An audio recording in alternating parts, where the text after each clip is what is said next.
Okay. Good evening, everybody. Thank you very much for coming. It's a pleasure to be here in Zurich giving this talk. A small, brief introduction to what I'm going to be talking about. Initially, I'm just going to talk about why I think Bitcoin is unique as a form of money, and then what I think Bitcoin is good for, and then what would a Bitcoin standard look like? What would be the effects of having Bitcoin become more and more an international global unit of settlement of accounts across the world? In other words, I'm going to just give you the brief highlight of some of the main ideas in my book, and I'm going to try and keep the presentation as brief as possible so that we could then discuss anything that you would like to spend more time discussing in more detail after in the Q&A session. So, why is Bitcoin unique? In my opinion, what makes, in order to understand what makes Bitcoin unique, we need to look at what makes a good money. A good money, if you look at the history of the things that get chosen as money, is usually the hardest thing to produce. Whatever is hard for people to make more of gets chosen as money. And the reason for that is because people think of it that way and understand it, but also, even if they didn't understand it, the reality is that people who store their wealth in a form of money that maintains its value over time will end up with more wealth than people who store it in a form of money that is easy to produce because the supply increases and that brings down the value. So effectively, what we end up seeing throughout history is that anything can be used as a medium of exchange as long as it's held as a store of value. But if people use something as money, that brings the price up. If the price rises, people will produce more and more and more of it, and then the price comes crashing down. So only the things that are hard to make succeed as money in the long term. So if we look throughout history, we see cattle, which are not easy to produce, seashells whenever they were rare, glass beads, metals, and then precious metals, and then they were made into coins. And even amongst government monies, if we compare across government monies, we see that the harder and most popular, the more popular monies, the ones that are used the most around the world, are usually the ones that are the hardest to make. So if we see across the world, we look at all examples of how this process happens. There are a couple of stories that I like to mention in my book, which I'm not going to get into in much detail here, but you can read more about them in the book.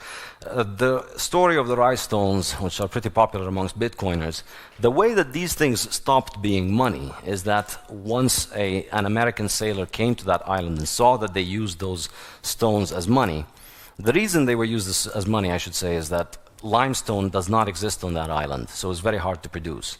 But when this guy could get modern boats and modern quarrying equipment, he would go to other islands, get limestone, and bring it onto that island. And once the supply was inflated, these stones lost their monetary value. Anytime something that is easy to produce comes up against a form of money that is harder to produce, we see the story repeats itself, that the value of the easy-to-produce money just collapses, and the people who own it lose the wealth that they have. So glass beads were used as money in West Africa, and when Europeans went there, because glass was hard to make in Africa, but it was very common in Europe, when Europeans went there, they'd take a lot of glass beads from Europe, plant them, sell them in Africa, and as a result, they were able to expropriate a lot of the wealth of Africans through making their easy money, because Africans could not make gold, which was Europeans' easy money. So this story continues to repeat itself, and as a result of it, over time, what ended up becoming the money all over the world, as pretty much everywhere by the end of the 19th century, was gold, for the reason that it is the metal that has the reliably lowest increase in its supply annually. The supply growth rate of gold every year is around 1.5%. It's hard to find gold, and it's very expensive to produce it, and so the supply does not increase a lot. And so if people store their value or their wealth in gold, it doesn't lose its value quickly because it's hard for others to make more of it. Okay? If we look at national currencies, we see the average annual growth of the annual supply growth of national currencies between 1960 and 2015 was about 32% per year. Now, obviously, this includes a lot of examples of places that had hyperinflation, but you see the trend that the countries that had very high growth rate of their supply witnessed fast devaluation of their currency, and many times they witnessed hyperinflation, whereas the currencies that had slow growth in their supply ended up becoming used as international reserve currencies, like the Swiss franc and the US dollar, and all these things, and all these major reserve currencies. So even amongst governments, we see this relationship that hard money drives out weak money because it maintains its value better. So you travel all over the world, people use the dollar, the pound, the euro, the Swiss franc, because they are hard currencies compared to the currencies of other countries, and they have lower supply growth rate.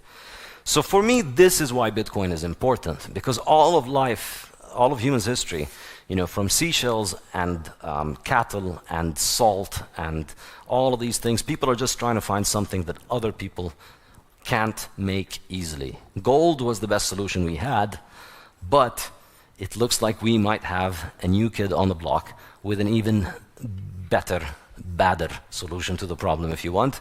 It has the lowest, it's headed towards having the lowest supply growth rate of anything that can be used as a liquid medium of exchange anywhere in the world. So right now, the annual supply growth rate of Bitcoin is at around 4% per year, a little less than 4%. But in a few years, it's going to drop below 1.5%, and that's going to be lower than the annual supply growth rate of gold. And eventually, it tends towards a 0% supply growth rate. In other words, eventually the supply of Bitcoin is capped at 21 million, and that's just a fixed amount.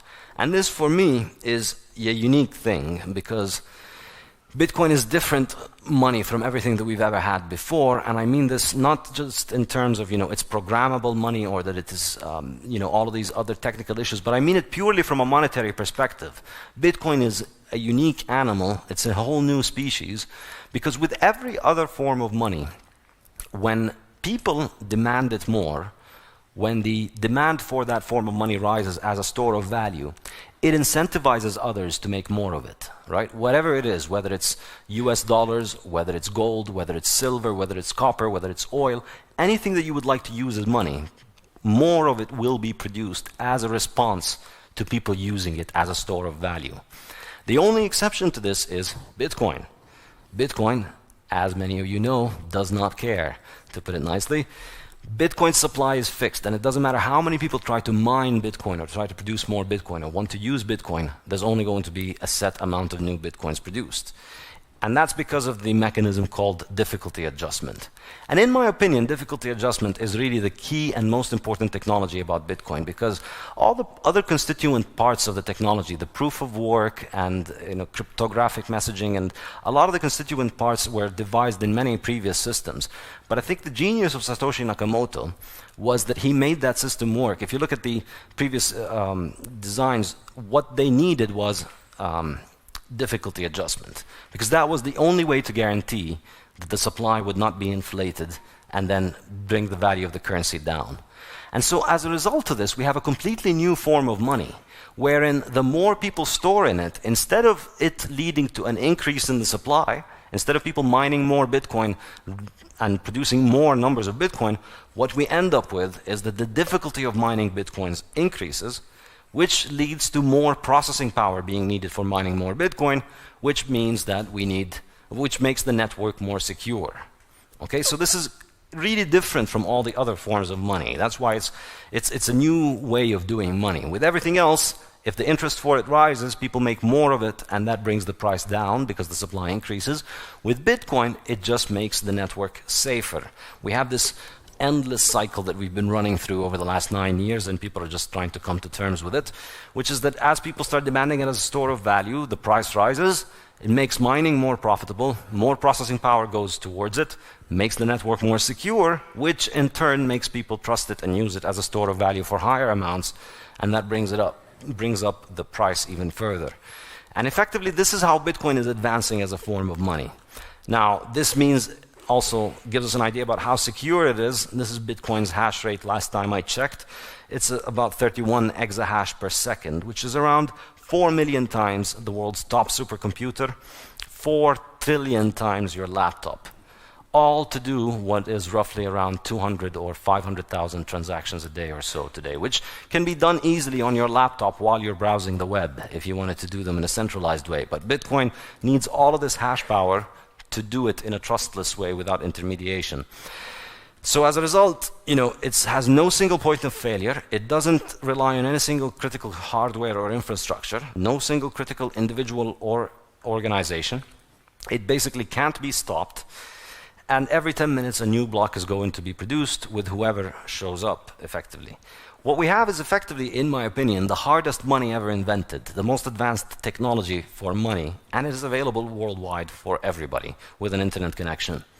We've only seen the first 9 years of this, and it's been growing insanely. But I think, more likely, in the next years, who knows how fast it will grow, but I don't think it's really out of the ordinary to imagine that it will just continue to grow at least as much as it has grown in the past. So, effectively, what this means is that we have a new form of sound money. If you look at the Austrian economists, and that's something that I'm very interested in, but I'm not going to bore you with economic theory too much right now. If you're interested in that, you can read about it more in the book. It's after 5 p.m., so economic theory doesn't really work. But so let's just stick to practical things. What is Bitcoin good for? So in my opinion, we hear a lot of buzz about what Bitcoin can do and what Bitcoin can transform. My definition of why Bitcoin is important is because of its use as a store of value, because it is the first strictly scarce liquid asset. It's the first asset that we have that is truly scarce in the sense of that no matter how much we want to produce more of it, we can't produce more than a specific limit. With every other asset, with every other resource or metal or oil or anything else, the limit on how much we make of all of these things is never the quantity that exists on Earth, because we've barely scratched the surface of the Earth from these things. The limit is how much time we dedicate to them as opposed to all other things. So everything else is relatively scarce in the sense that we could always make more oil if we just give up on making more of other things. We could always make more gold or anything else. But Bitcoin is strictly scarce in that nobody can make more of it. And that makes it, in my opinion, an excellent store of value, because there's only going to be 21 million of it forever. And so if you think about it, one of my favorite economists is a guy called Julian Simon, and he wrote a book called The Ultimate Resource. And he argues that the only resource that is really a resource is human time, because human time can be converted into anything else. We can make more of anything with time, with human time, but time is really the fundamentally scarce thing. But I think now we find something else that is also truly scarce, and that is Bitcoin, because it is truly fixed in terms of its quantity. And so, if you think about it in that way, money is used to transfer value across time, but the sort of inefficiency in money is that when you store your value in it, other people can make more of it and thus bring the price down. Think about it as an inefficiency in the store of value function. That inefficiency has been fixed by this digital solution called Bitcoin, which prevents any inflation from happening. So it allows you to store value across time with the least friction or with the least loss possible because of inflation. The second reason I think this is important is individual sovereignty. It just means that this form of money is much harder to confiscate, it's easier to send around the world, and it allows people a low-risk, low-key option to opt out of wealth confiscation and inflation. In the short term, you can think of it in this way, but in the long term, I think, in the short term, we can see examples like in Venezuela today. But in the long run, I think if you think about it, it curtails the ability of government to continue to finance itself through inflation. And it in a world in which everybody uses Bitcoin as money, hypothetically speaking, governments can't just create Bitcoin, create money to pay their bills and then finance it through inflation. They would have to simply tax before they spend, and that makes political decisions face economic reality in a much more accurate way than financing through inflation, which is what has happened effectively since the move away from the gold standard to fiat money and government money in the 20th century. So Bitcoin basically is a major move away from placing monetary sovereignty in the hands of governments back into the hands of the individual as it was before the 20th century. And the reason for this is because, in my opinion, and this is this is the title of my book where it comes from, what is emerging from Bitcoin is a decentralized free market alternative to central banks and gold. We just have a new, we have the central banking system, which is still built on gold, because central banks still use gold, even though they use their own currencies with one another. But we have that analog digital global settlement system run with central bank monopolies. And now we have a free market digital alternative for sending value and settling value across the world. And the reason that I think this is, I'm not saying this as a prediction, I think this is far more of a, it's an operational reality that you see around the world today, because if you look at how the Bitcoin network is operating today, it is to a very large extent beginning to look like the gold standard in the 19th century, in the sense that every single Bitcoin transaction on the blockchain, meaning every last final settlement of a Bitcoin from one address to the other, is now becoming a proxy, or an envelope, if you want, or a first layer for several other transactions done on other layers. So exchanges today, they settle a lot of their transactions with one another by batching all of the transactions into one settlement payment per day. They settle the transactions between their own clients on the platform without having to rely on the Bitcoin blockchain for settlement. So we're seeing more and more settlement transactions taking place in Bitcoin, and Bitcoin becoming like global settlement layer for international transfer. And this is why I think Bitcoin is really important in this regard, because this is a, as we move forward on time, Bitcoin's on-chain transactions, maybe we'll increase them by doubling them, tripling them. Some new technologies are being introduced that can increase scale of on-chain transactions, maybe by a few multiples, but off-chain and second-layer transactions can, of course, increase exponentially, because if you don't have to settle the transaction on-chain, it makes it far easier. So what is being built right now in Bitcoin are second-layer solutions that are beginning to really economize on Bitcoin blockchain space in order to settle more and more value. And so the value of transactions being settled in Bitcoin is growing, and the use of Bitcoin as a form of money is growing around the world. And this effectively, as a big fan of Austrian economists, this is what Friedrich Hayek said in 1984. We are being able to finally to have money because we, as Hayek said, we can, by some sly roundabout way, introduce something that they can't stop. And this is, I think, what Bitcoin is. It's a sly roundabout way, and most people have no idea. And thankfully, most central bankers still think of Bitcoin as a stupid game. And long may that continue, because it really is a very sly and roundabout way that will require you years to be able to figure out what is going on. But the reality is, once they do, they're going to realize it's probably too late to stop it.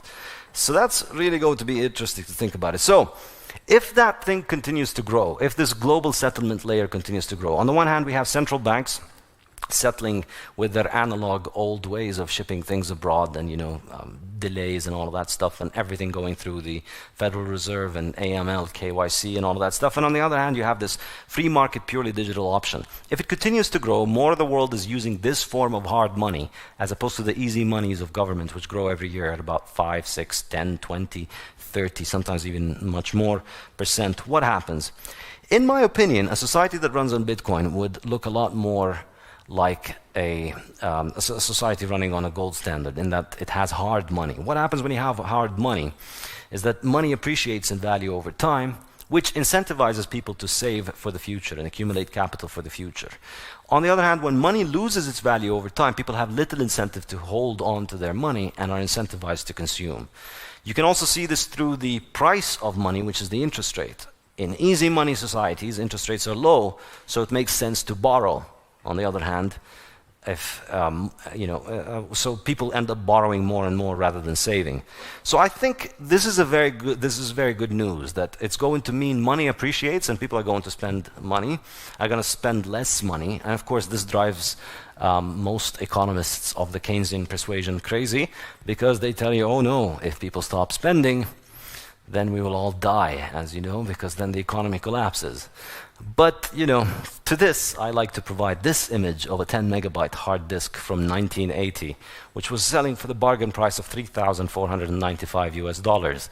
And I would like to ask you why anybody in their right mind would buy that when they could just simply wait 30 years and then buy 10 megabytes on a little USB key for maybe $1 or something.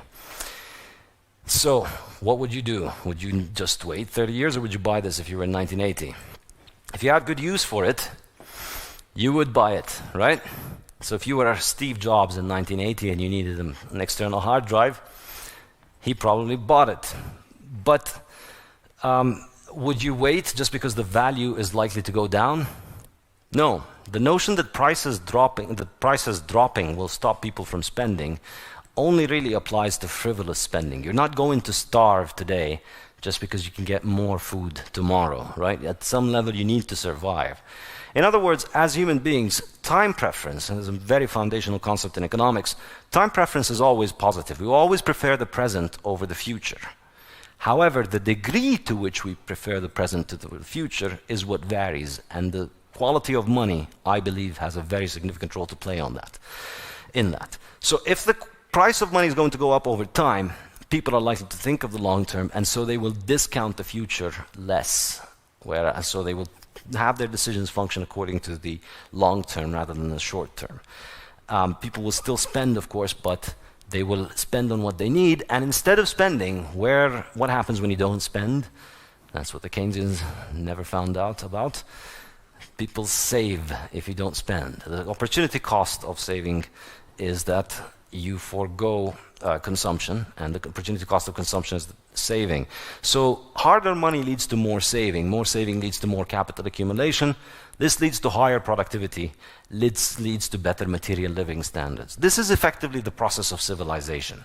The process of accumulating capital is how we moved away from being monkeys living in the jungle. This is the difference between us and other animals. We started accumulating durable things because we could think far longer. But we made it a systematic thing, and we've continued to accumulate it. And humans have accumulated capital over thousands and thousands of years because of this idea of being able to think of the future. We don't just build a house for today, we build a house that lasts longer. And so, in my opinion, the lower time preference, the more people are going to prosper, and not just prosper, but also it affects all aspects of individual life. Your morale, people's ideas of time, family, society, culture, everything blossoms when people are able to accumulate more and more capital and grow. In other words, once people's material needs are secured, people are able to take care of other things. So if you look at all the periods of human flourishing, I believe there's a fundamental difference. If you look at the 19th century across Western Europe and the US, people's quality of lives were improving very quickly. The quality of innovation that was happening in terms of science and technology was much better than I think it is right now. All of the most important innovations that we have right now, or I mean many of them came from that period. If you think about the La Belle Époque, they call it, of the 19th century. Another example you need to think of course, and part of the reason why I wanted to have a talk here is Switzerland, which continued with hard money for much longer than most of the world, and doesn't seem to have done it too badly.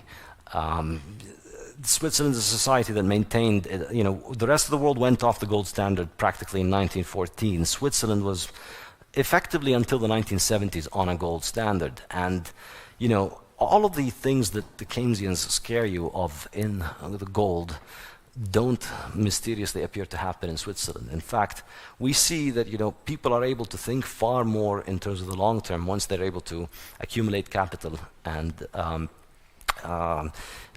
plan ahead. So this, I think, for me, this is the first thing: low time preference. Secondly, limited government, I think, is a very important thing.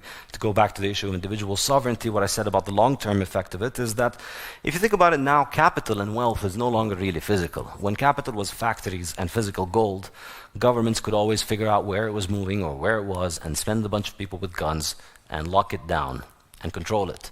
But now things becoming digital, it's information, it's very hard to control with guns. It becomes much harder for government to control wealth creation, and wealth is able to travel around the world and move around much more freely.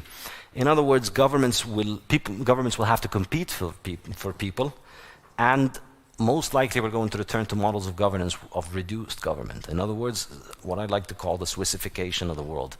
Less governments. The world's going to become more and more like Switzerland, hopefully. And that's, and as people who live in Switzerland, You may not agree with me intellectually, but your feet speak much louder than what you do with your actions. You've lived here, you've moved here, and I think there must be something nice about this place, right?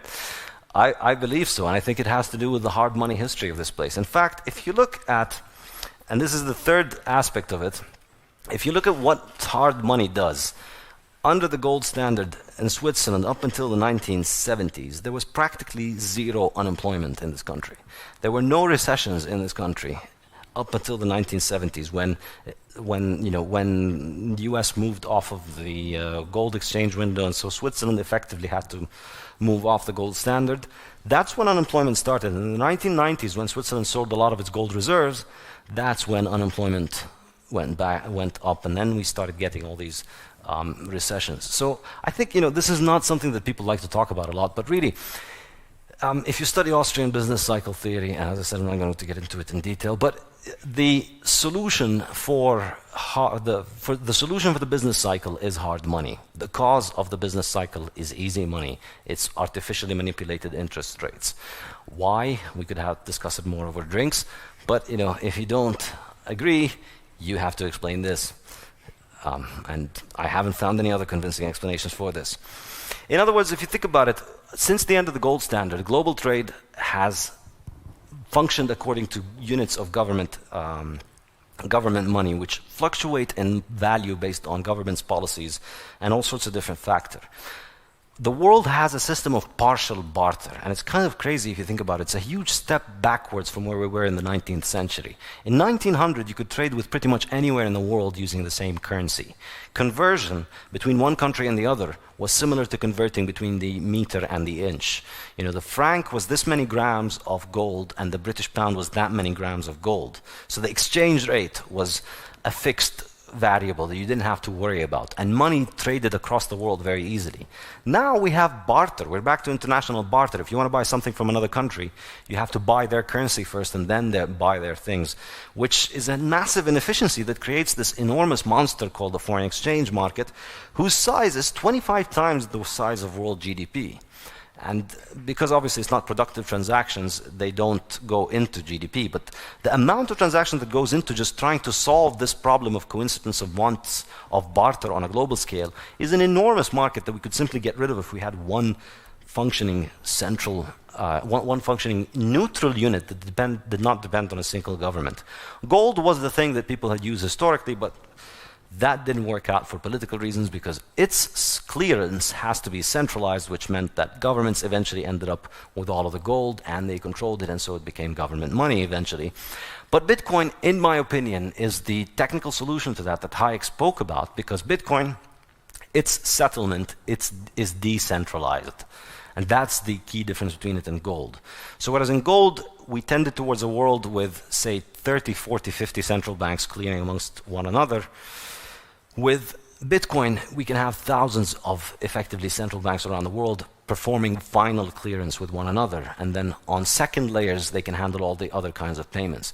This makes the ability for governments to shut down Bitcoin very hard, and therefore allows us to have an international standard for moving money around the world that is independent of government, independent of monetary policy, and able to settle payments across the world in less than 1 hour, which is faster than what you could do with physical gold. And that's really the key thing, and faster than what you can do through running through intermediaries like the central bank in terms of final payments. So one key point I keep emphasizing in my book is that Bitcoin is not here to replace your credit card purchase of lunch and dinner, because that's a transaction that doesn't need complete finality that Bitcoin offers.